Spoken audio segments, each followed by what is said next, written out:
Yo, I know it's been a minute. My bad.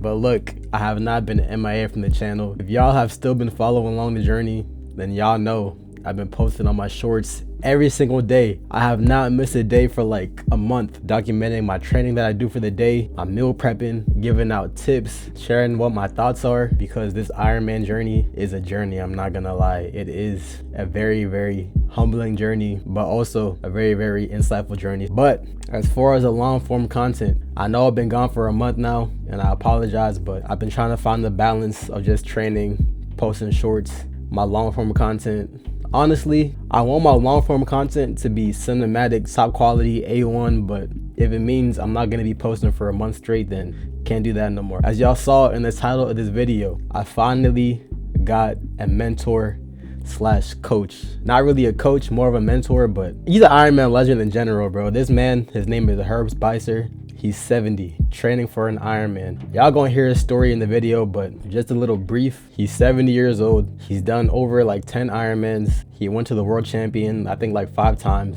He bikes 7 hours on the indoor bike. He runs marathons on the treadmill. He runs a 7-minute mile at 7, mind you, at 70. I don't know how much more I can put this into your mind.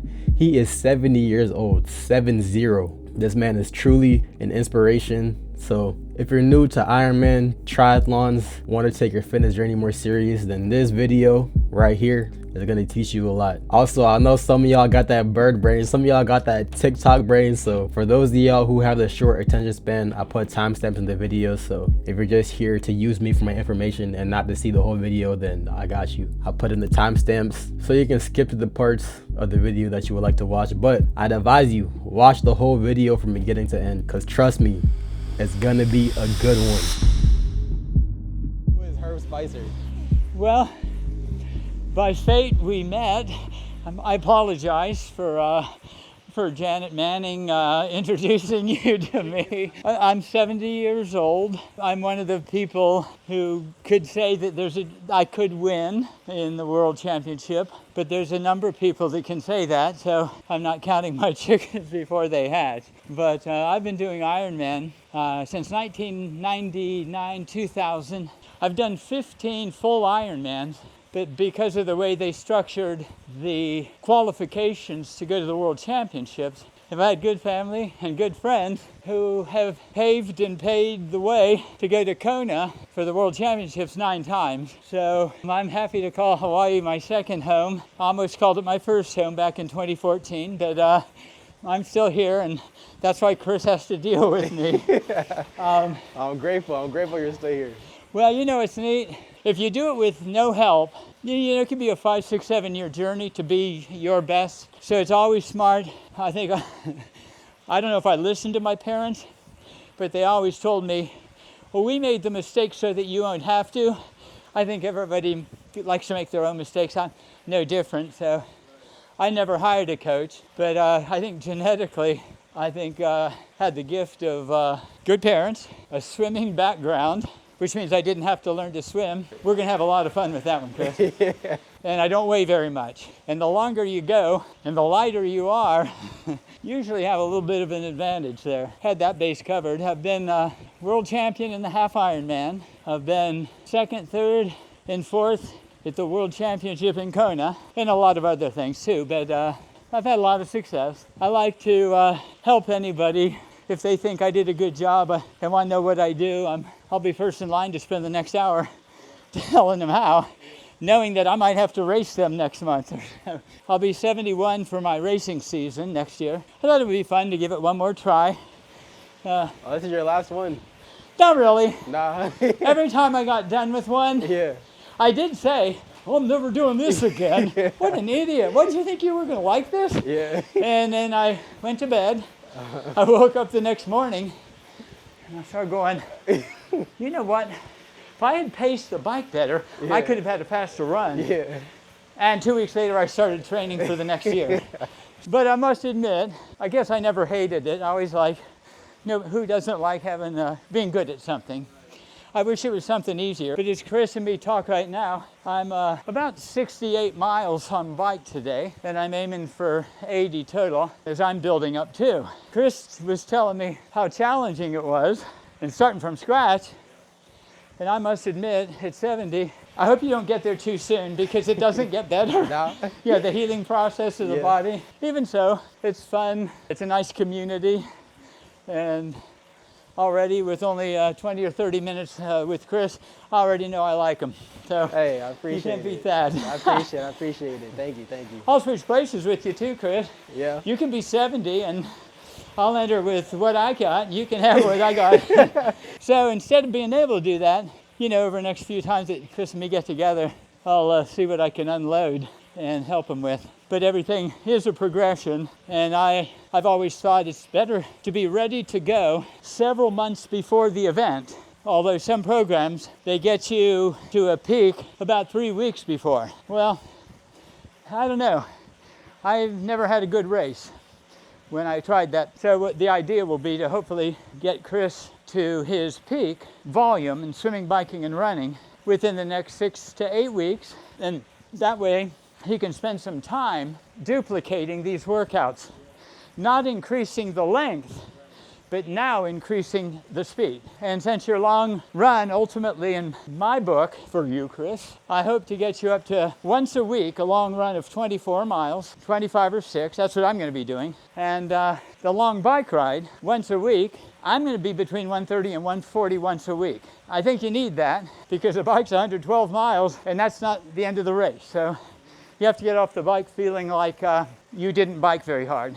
But the thing is, I'm biking in the gym, and it's a Kaiser bike.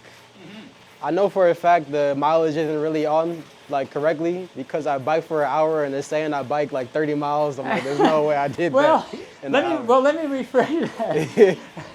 You bike 30 miles by the gearing and the chain on the Kaiser bike, but without wind, you might have only been going 17 or 18 miles per hour. But you're still doing the right thing. Only thing I would recommend though, do you have a triathlon bike? I don't have any bike, no. Oh, okay, we need to get you one sooner, not later. Notice while we're talking, and I spent most of my time already in this position, so I'm gonna be able to talk better if I'm up higher. You need to train on it, or when you're in the race, you will cramp, because you're gonna try and get low on a bike you have never gotten low on. And when that happens, the muscles on the back of your thigh, back of your calf, your feet, your butt, and your back, they all have to get pulled and stretched. But they're not gonna like that if you've never done it before. Right. You may not even make the end of the bike. Yeah. So we need to get you on a bike so that you can do what I'm doing, and that is practice the position you're going to hopefully spend a good time, significant amount of time on, because you can only imagine how much wind's hitting me, and less here, because my arms are in, less here, and less here. So we're wanting to get that posture and training those muscles so that when you get into the race, you can actually do it. And part of that is to be like this for anywhere from 5 hours and 15 minutes to 6 or 6.5 hours and hold your head up like that. The muscles on the back of your head, they're gonna rebel. And if you don't train those muscles, partway into the bike, you won't be able to lift your head forward anymore. It will literally be hanging and you'll be trying to go like that. So you'll have to go like this, sideways, to look ahead. Or you'll have to go like that, and now all of a sudden you're going through the wind. Right. And so there's a lot more to it than just... So you've had a race like this before? I have. Yeah. That's why I know about it. And it's not just because of the bike. It's when you're swimming. Every 20 strokes or so, you're going to swim, push down on the water, lift your head up, and then go back in. Right. You have to know where you're going. Right. Very important, because it's a beautiful area down there where the race can be held. But if you turn left, you'll go to China. Yeah. And you'll be thinking, I should have brought my camera equipment. But yeah, so you have to sight. And there will be big orange buoys that are like 15 feet tall, 15 feet on every angle. And you can't miss them unless you keep your head in the water. Right. So you do need to train when you're swimming, but every once up and back, at least once, do what I just did. Okay. And that is put that arm in the water, and then you turn around to breathe, but you push down, take a look at where you're going, and then you go back in and keep the stroke going. Okay. And it's not fun. Yeah. But if you don't do it, you may not know where you're going. Right, right. And you also, as we alluded to, end up in China. Now, they Right. won't let you end up in China, but you will go off course. Yeah. And if you go off course, you have to get back on course where you went off. Oh, so they peop- push you back. Yeah, they'll put the paddle boarders, they'll say, well, okay, you need to go back around that buoy and then get back. So you had to swim all the way back and come. Yeah, Yeah, so if you miss a buoy. Okay. It's not easy to miss a buoy, but you do need to always be aware of your surroundings. Mm-hmm. And you also, I don't recall how warm the water is supposed to be. Do you recall? I'm not sure. Yeah, 60, it's okay. 60, 70, but I don't want to. Well, if it's 60, you will have a wetsuit. You will have to have a wetsuit. You will cramp up if you don't. And if it's in the low 70s, up to 76 degrees, you can wear one, and you need to. Yeah. Because the cold water, being in it that long, will, number one, it'll make you shiver, and number two, cold muscles cramp. Right.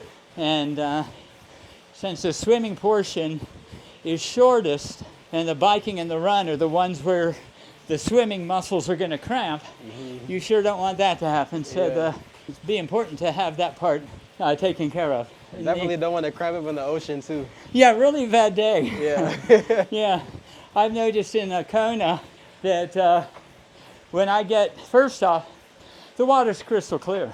So I remember when I've been out there for about a minute, I can still see the bottom and I see fish. Every now and then I see some sand sharks. Yeah. And I always remember, this is not Jaws. Yeah, not happening. And I immediately look at my line of sight like that at the person in front of me, Yeah. not down, Yeah. because 5 minutes later, the crystal clear water, I can't see the bottom. Right. That might mean it's 1,000 feet deep, and that's when you know there are big fish. Yeah. And in the beginning, before some of the ocean swims, you'll have 6, 7, 8 foot dolphins shooting up out of the water randomly, Yeah. like SeaWorld, but they're wild. And you always know, do you remember a show called Flipper? Nah. It was about a dolphin and a little boy. Well, every time there was a dolphin, there was a shark. And I remember that. Yeah, giving you some PTSD. Yeah, definitely. Absolutely. Yeah. I tried to take my mind off that by always watching the swimmer's feet in front of me, which means tipping my head up a little bit like that. Again, back the neck muscles, I don't want to use them too hard. Right. So if I do look down, I'll go faster, but also remember, have to look ahead every 20 or so strokes. A lot of times when you've been in even cool water, not even cold, water in the low 70s, you're going to be in it for an hour and a half maybe, and you're going to wonder when you get up on the shore, why can you not walk? And you start to fall, stand up again, you trip and fall. You can assure everybody you didn't have anything to drink in the morning. It's just what happens. Right. You've been like this for so long, Right. going like that is now weird. Right. And then they take you off the swim venue and they funnel you to a place where you can rinse off with showers, get the salt water off of you. You want that. But you want to do it as you're walking or running through it. Okay. And they'll then hand you a bag with your biking helmet, maybe sunglasses, things like that. And we'll talk more about that later, but you should already have some biking shorts on and a tight shirt, which I had, but I took it off. But it's a skin-tight shirt like you see in the Olympics because you don't want wind resistance. Right. Nothing flapping, nothing. Right. Because it'd be one thing if it was a 200-meter dash. You still wouldn't do it.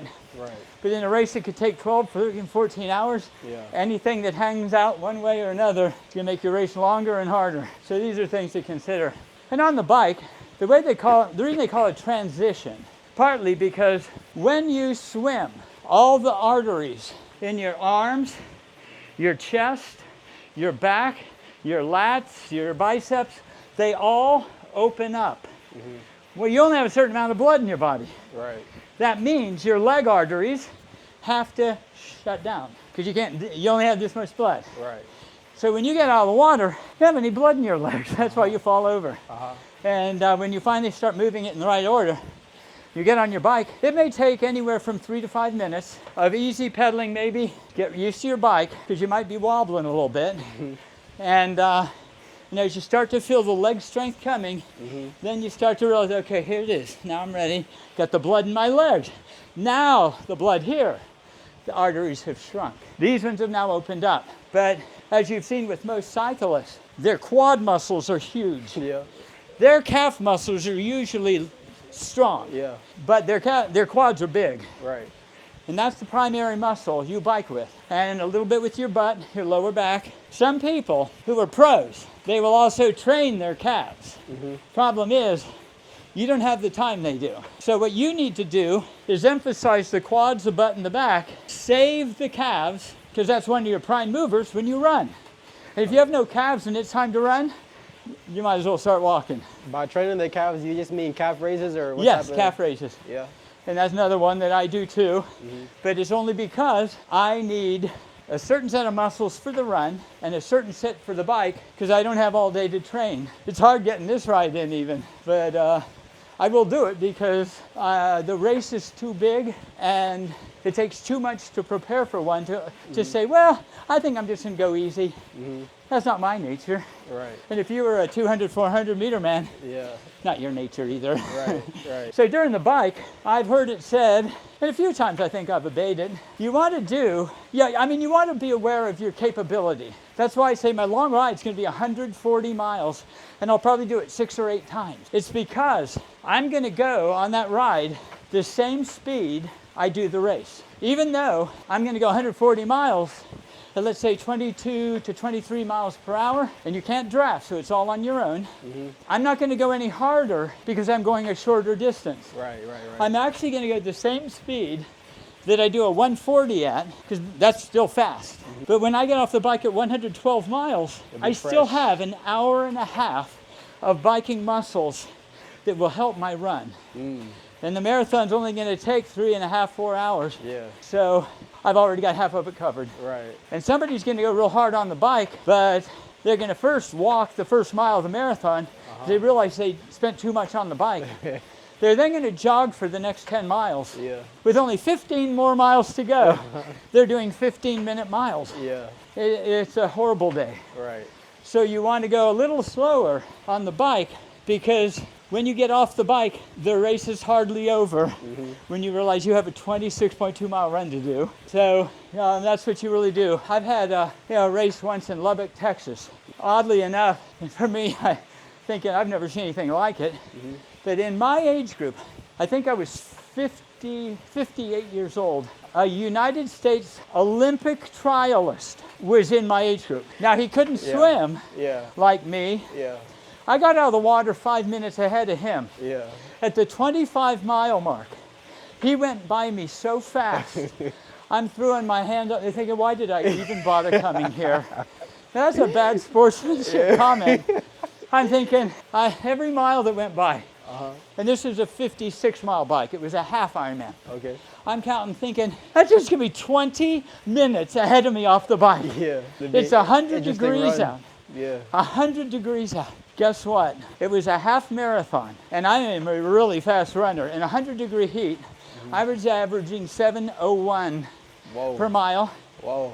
I did a half marathon in 1:31. That's insane. In 100-degree weather. Yeah. Wow. Guess what? He got off the bike 20 minutes ahead of me. It took him 2 hours and 10 minutes. Yeah. At the 10-mile mark, I'm looking, wondering why did I ever do this race. On the back of our calves, they put your age and I guess maybe your gender, I don't know, age and something. And I'm thinking, that's the guy. So with a 5K to go, I'm looking at this guy in front of me. I'm thinking, no way. I think I went by me so fast, I didn't know it with my head. Yeah. I thought he was going to blow me forward even. I went by him, pat him on the back and said, good luck. And because I didn't know what else to do. And we were going up a really long, 1 mile long hill that was probably a 10% grade, very steep. If you think of the beltways and the interstate, usually 7% is the most. This is a steep hill. Man, I just let it go. And he had nothing left to answer. And when we got done, he was an Olympic cyclist. He had the second fastest time as a 58-year-old than even the pros. Wow. Second place in the pro division. Wow. That's how good he was. Yeah. But he couldn't run. Yeah. And I couldn't believe it. I got to go to Kona. Yeah. And he felt pretty bad. So you can never count yourself out either. Yeah. You know, you're out there on the course so long, you get hot, you cool down, you get thirsty, you wonder why you're doing it, and then some days you think, wow, it's amazing what my body has been trained to do. Oh, yeah. It's not that you're planning on winning, Yeah.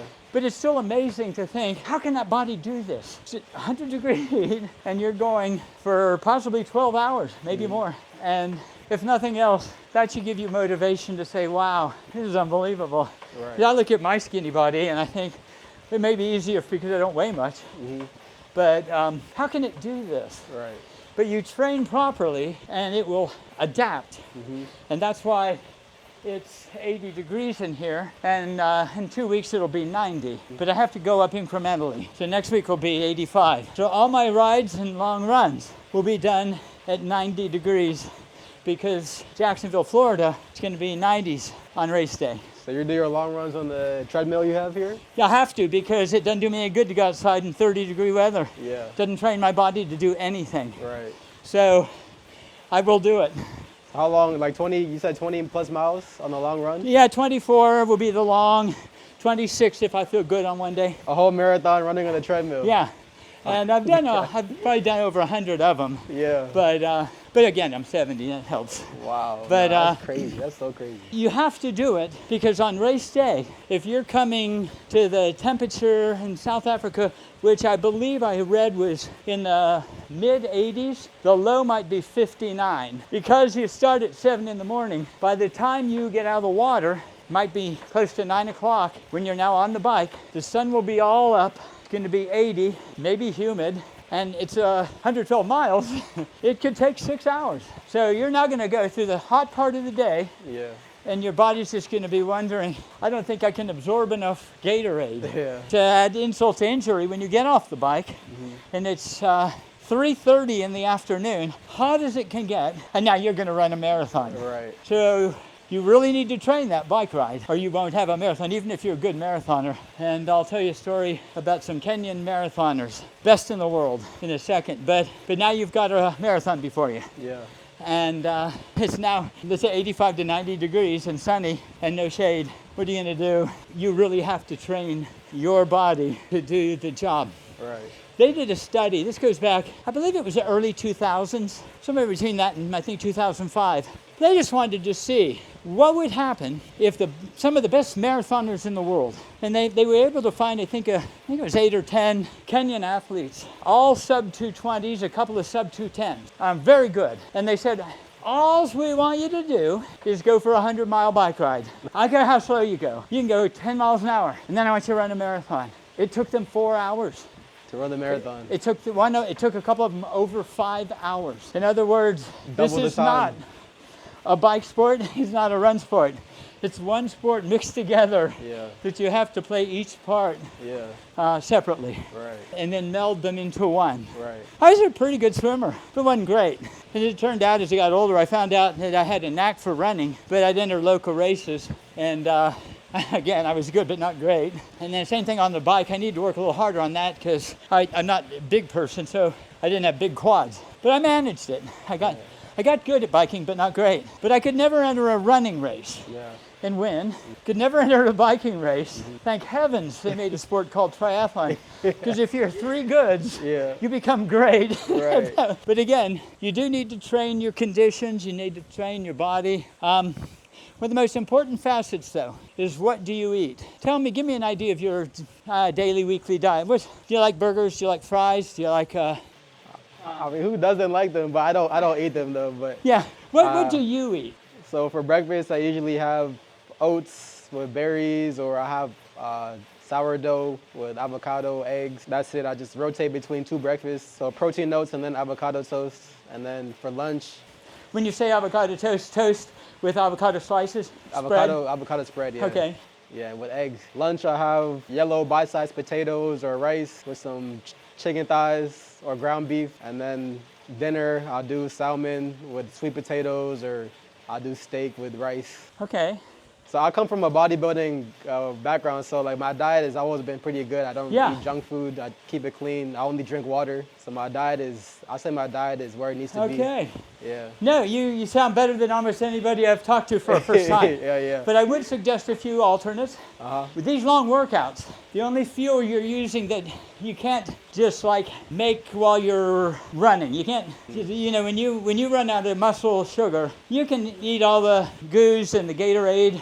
It's usually too late. So anytime you eat avocado spread instead of like a pure fruit jam, you are stopping your body from getting carbs. Okay. That will be locked into your muscles. Okay. You'll still have some, but you won't have as much. Yeah. It's not an easy sport. Yeah. Every time you eat beef, usually somewhere a good cut might be anywhere from 45 to 70% fat. Well, saturated fat. And saturated fat makes your blood thick. And if you've ever noticed, if you put water into a squirt gun, kind of called the squirt gun your heart, pumping it out, you pull the trigger, shoot. Yeah. But if you put vegetable oil in it, it won't even come out. It'll just go. Right. That's what your heart has to do. Right. So what you have to do, you have to remember, if you want to eat a diet that will augment your next day's training, because you're getting to a point where every day's long, some are crazy long, but nothing is short. What you're going to find is you need those carbs. You need that brown rice. You need the white skin potatoes. You need the toast. You don't need the avocado spread. Avocado spread's 85% fat, and fat makes your blood thick. Okay. So if you replace all that with like what I would say, even say for you, I know if you like bananas or peaches, get a bag of frozen Del Monte peaches or something like that, whatever it is. Put them in the refrigerator and let them thaw, and make yourself that toast and thinly sliced peaches. That'll become your new spread. 100% carbs. The other one, instead of 100 carbs, has 4 carbs. Right. Not worth it. Right. When you start, I could do a workout, like on Monday I would run a marathon and swim 2 miles. Or if I did that, and I thought for a second that I was then gonna Tuesday, the next day, bike 140 miles after swimming 2,000 yards, and then I was gonna run 8 miles. I would not be able to finish the bike ride. If I ate what you just said. And you eat better than most. I wouldn't be able to, I'd have to call somebody to tell them, come pick me up. So here's the thing, so I'll say that's my breakfast, but my pre-workout meal, I have rice cakes with honey and banana. And then I'll do my workout, and then after the workout, I'll have that, whatever I just said. And then like later on in the day at like 2 p.m., 3 p.m., I'll go for a weightlifting session. So should I just try to eat as lean as possible and as many carbs and just eliminate like as much fat as possible? Yeah, and the white meat chicken and the salmon, the white meat chicken is good. It's got to be white meat, because the dark meat, unfortunately, has up to 30 to 50% fat, saturated. You've got to stop the egg yolks. I'm sorry to say, they do make a product called egg beaters, and that is actually just egg whites with some flavorings. That's okay, because that's protein. But egg yolks are nothing. Let's take one egg, say 80 calories maybe. 64 of them are saturated fat.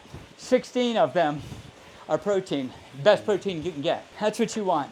But the yolks are going to slow you down. So you've got a really good diet, but you're trying to make it lean, and you're going to try to make sure you eat it relatively soon after the intense workout. And the reason for that is for the first 80 or 90 minutes after your 17-mile run or your 5-hour bike ride, your body will absorb calories and turn them into muscle sugar very fast. If you wait longer than an hour and a half, your metabolism is slowed back down, and your absorption will no longer be converted into muscle glucose, but it will become some circulating fat and things like that. Right. But you will have lost the ability to hyperload the muscles. Right. And you don't have a choice. Matter of fact, right now in my refrigerator freezer, I have a bowl of shredded wheat, plain sawdust, and some fat-free milk. Okay. And the fat-free milk is, again, no fat, no cholesterol, nothing but protein and water. That's all it is. So how many grams of fat should I aim for? Because right now I'm eating between 60 and 80. grams. Of fat, yeah. Okay, do the math on that, and I believe 540 to 720 calories. I don't know how many calories you eat in a day. Like 2,500 to 2,700. Okay, let me do the math on that for you. Let's see. So you're eating a diet that is over 25% fat. Now for America, that's actually pretty good. My diet is 10% fat. So it would be absolutely foolish for somebody my age to walk up to you and say, hey, let's go for a run, big guy. Yeah. You'd clobber them. Let's go for a bike ride. After an hour and a half, they'd probably pass out. Yeah. The only reason I'm here is because what I eat. Right. Because I would be like every other 70-year-old. I mean, think about this. You walk in the door, and I'm almost at 75 miles right now. I haven't eaten anything since 4 this morning. Nothing. I mean, nothing. Not even nothing. What, 10 hours. No water. Nothing. No Nothing. water. Is there a reason why no water? And yeah, because since I had a client that broke up my bike ride, the first part and the second part, if I had taken water on, I wouldn't be able to say I got the benefit of 80 miles. I would have gotten the benefit of a 55-mile ride, and then I had something to eat. It went into my body, rehydrated me. So you don't fuel at all during your long rides? No, I don't need it right now. Matter of fact, to make it harder. But you're different. Well, no, but it's what do you eat? Yeah. I almost had a heart attack when I was 29 years old. That's when I changed my diet. Yeah. I would never let anybody, with a clear conscience, I would never tell anybody or train anybody to do an Ironman if they weren't aware that the more not healthy food you eat that has cholesterol, sugars, and too much salt, fat, that stuff, it could kill them. Because if you don't do this training, you don't need to eat as much. You probably eat, when you get into your really serious training, you're going to eat twice as much as normal. And if the twice as much is not healthy food, you're literally clogging your arteries up twice as fast. Right. You got to think of it that way. So what are like some essential items or ingredients that you usually eat during your training period? I happen to just like cereal, and there are a few of them on the market. They're actually like shredded wheat. Basically, it's fat-free. No sugar, no salt, no cholesterol. It's just pure carbs. But not mini wheats. No, unfortunately, not mini wheats. But short grain brown rice, fantastic. 95 calories out of 100. Yeah. Pure carbs. Lots of fiber. Shredded wheat, lots of fiber. Right. It's good for your bowel movement and everything like that. Right. It's very healthy. Salads, tomatoes, carrots, mushrooms, lettuces, different lettuces, more tomatoes. I like tomatoes. Yeah, I love tomatoes too. Yeah, and a good tomato is hard to beat. Yeah. And then I'll put some white meat chicken on it, alfalfa sprouts, and I'll eat that. And for my dressing, I will get fat-free cottage cheese. Yeah.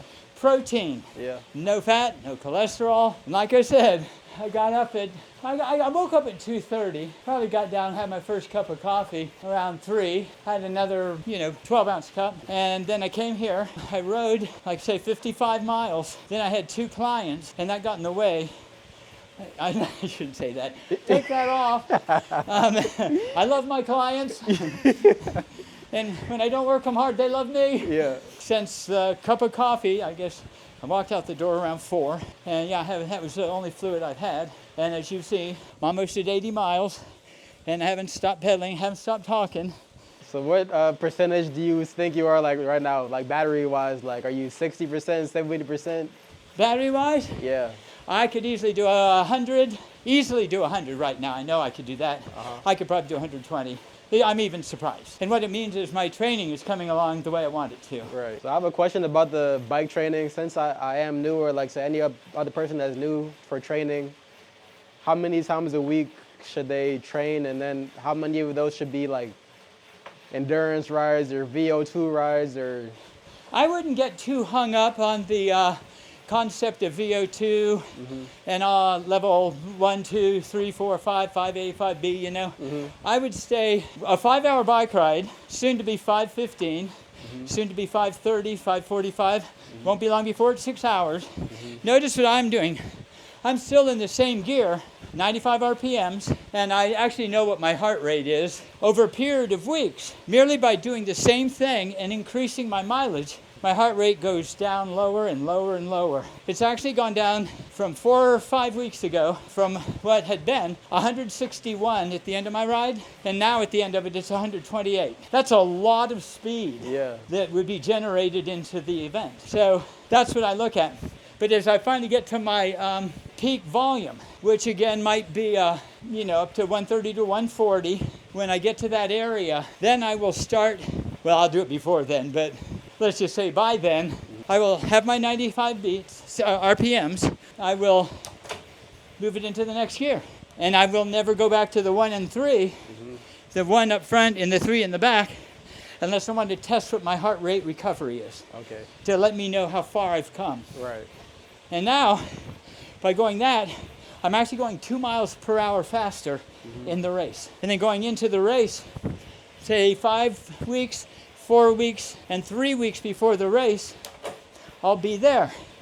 Now I'm going 4 miles per hour than what you see me today. Okay. Because I'm keeping the same cadence. Right. But I'm not gonna let myself get greedy. We all have to, hey, I'm feeling really good. Yeah.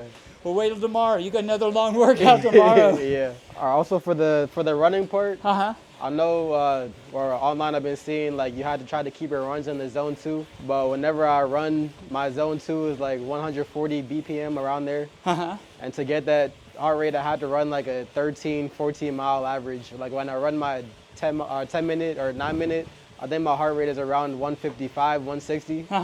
And I just feel like if I run any slower, the run is just taking too long. Like you're still early in the season. Yeah. And it's okay to run slower, because think of this. I don't know if you have the data, but when you first did your first run, what was your heart rate at the like speed? 170. Okay, there you go. Like a 13-minute mile. Okay, and what was it now? Now it's, for the 9:30 that I ran for 17 miles, I averaged at 156. So you're now 15 beats and you're running 5 times farther. Yeah. You've already gotten better. What's going to happen in 4 more weeks? 8 more weeks. Yeah. You've got 4.5 months. Right. Maybe more. What's going to happen? Every time you add more miles, you just go faster. So and you've already shown that you're going faster. So how should I train for the long runs then? Should I just keep doing what I'm doing, or should I slow down the pace a little bit to get No, don't slow it down. Just keep going. Yeah. Next week, what did you do the week before you did 17? 16. How about the week before? 15. And then 14, yeah. 13, 12? Yeah. Okay. Then do 18.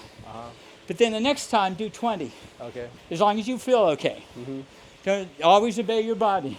Right. So now, by the end of the year, it's highly likely your long runs to be 20 miles. A lot of programs, that's a long run. You haven't even gotten to your long run yet.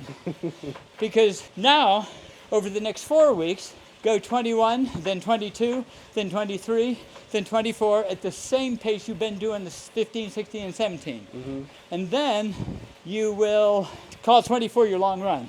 Now, every 3 or 4 weeks, you may need to back off to an 18-miler. That's fine. You need a recovery. And don't go hard on it. Enjoy it. Okay. Because now your easy run is not going to be an 18-miler. Yeah. Wait. How weird is that? That sounds crazy to say. Well, I always laugh when people say, Herb, man, it's not the training you do. Don't you take a day off? Well, I say, well, I do an easy day. That's what I do. Yeah. And because I don't want to lose the miles, but I do an easy day. He said, what's that? Well, I swim 3,000 yards and run a marathon. Yeah. It only takes me 4 hours. Yeah. But that's what your body will adapt to. Get into there, yeah. Yeah. It becomes funny. You've already adapted to a significantly higher level of working out. Say I have all the time in the week just to work out, like my full-time job is just dedicated to Ironman training. Like what would be the ideal split for biking, swimming, and running? How many times per week should I do each? I would say running 3 days a week, with one of them being extremely long, which you're doing. Biking I would say 3 to 4. But 3, if your long ride's 140, you can do a 40 and a 60, and all of a sudden you've got a 240-mile week. Right. And you want to add to that? I wouldn't necessarily add to it, but I would make the long ride become consistently the long 140. And I would every week go a little harder. Not much, just a little. That's what I would do. The swim, I would definitely keep doing that and try to add that onto that 3,000. Is that the continuous one? The continuous is 1,400. For 3,000 was like the total yardage for the whole swim.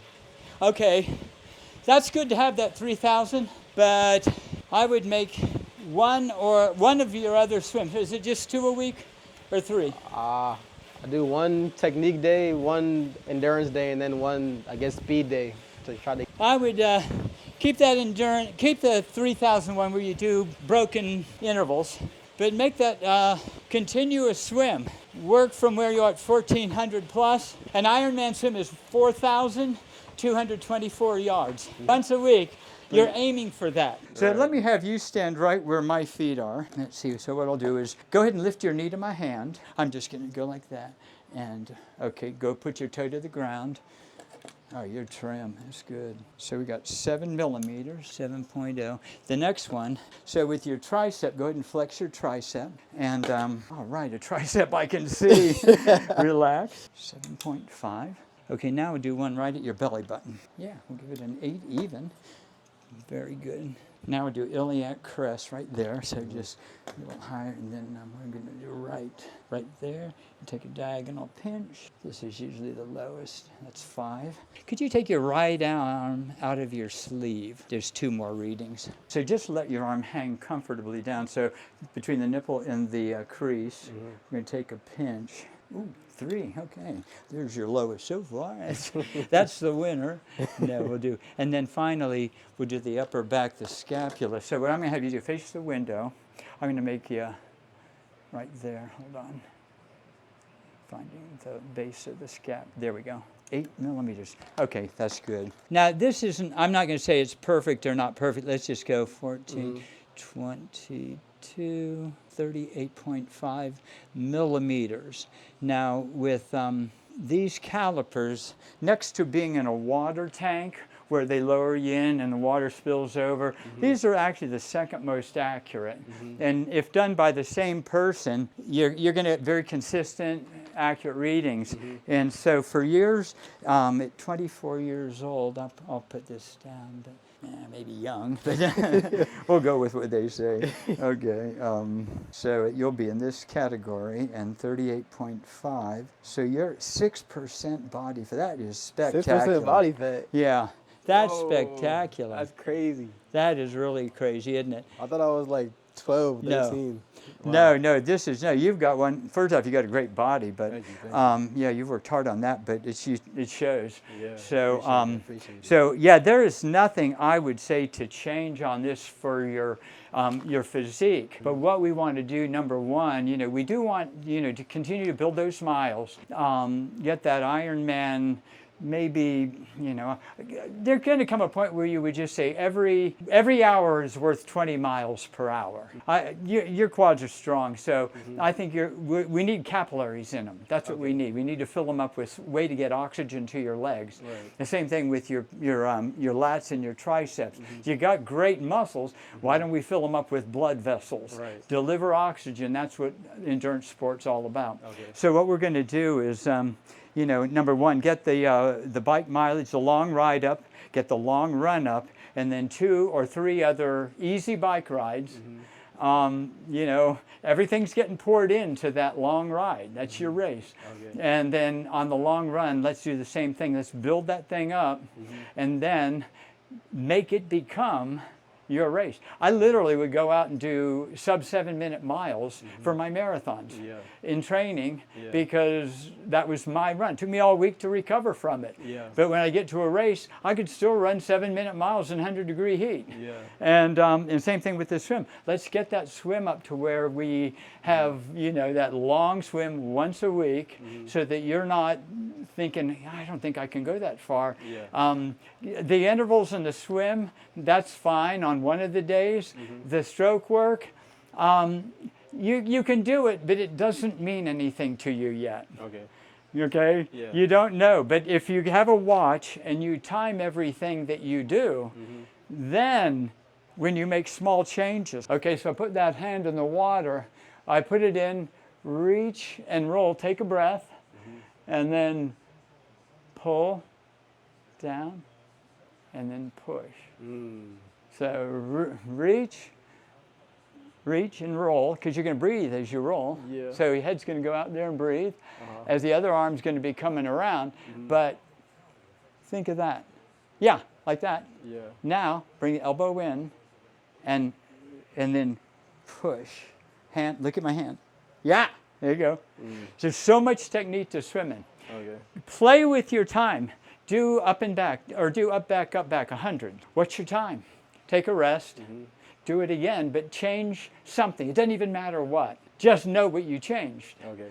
And find, was it slower, was it faster? Right. If it was faster, keep it. Throw the other one out. Right. Okay? So that's what we're going to do. Okay. And then soon we'll be able to get to the pool and together. Yeah. And then we'll meet, and then we'll do some stroke work. And then we'll actually have some real mechanics that you want to rehearse. Right. Because like I say, I've come out of the water. I'm usually the first one out of the water in my age group. But again, I grew up on the swim team. Swimmers tend to have more body fat. You clearly don't have a lot of body fat, so technique is going to be number one for you. You know, I oftentimes tell people that have, that's my black van out there, and the lady that left before, I often offer to her if she ever needs to switch cars, because she has a black Porsche. I said, just let me know, let me know. So, if you ever need to switch bodies, you just let me know, okay? Because you just let me know, and I'll be happy to switch for the day. Yeah. I'll be downtown and catting around. No, I'm joking. Fresh body. Oh, there you go. Nice, yeah, but we'll do that, and we'll find a stroke that works for you. And again, I don't have a very high body fat either, and so technique matters. Right. And the usage of your legs versus your upper body, your posture's really good. So it's not like we have to work on. Some people, when they get in the water, it's kind of like instead of going through the water like that, they're bent here, they're bent there, they're bent here. And every time you're bent, water collects, and you drag it. And the same thing on a bike, only it's air. Everything that bends in the wrong direction, you drag that with you. So that's what we're going to plan on doing. So I'm excited for this Ironman. Before I was like, this is going to be an interesting journey, but now the journey is starting to turn up, so I appreciate everything. Yeah, I think you totally have something to work with, and the fact that you've gotten as far as you have, I had no idea you're going to be this far along. You're really, you're really at the right point. It's really just a matter of, it's about density of capillaries in your heart, your quads, your hams, your lats, and your tris. Those are your prime mover muscles, and then assorted other muscles. But capillaries are what deliver blood to the muscle. No, if you don't do the activity, you don't have any capillaries for them. Let's go with that today, and we can hook up again maybe in a couple of weeks if you want. Yeah, for sure. Or or maybe we'll just find some way to get. I think probably January we'd get together at the Y. Yeah. For a swim. But all right. All right. Well, I'll let you wrap yourself up, and I'm gonna get myself moving, cleaned up, and same thing, get ready for tomorrow here. So all right. Thank you so much. Thank Take you. care. I appreciate it. Thank you.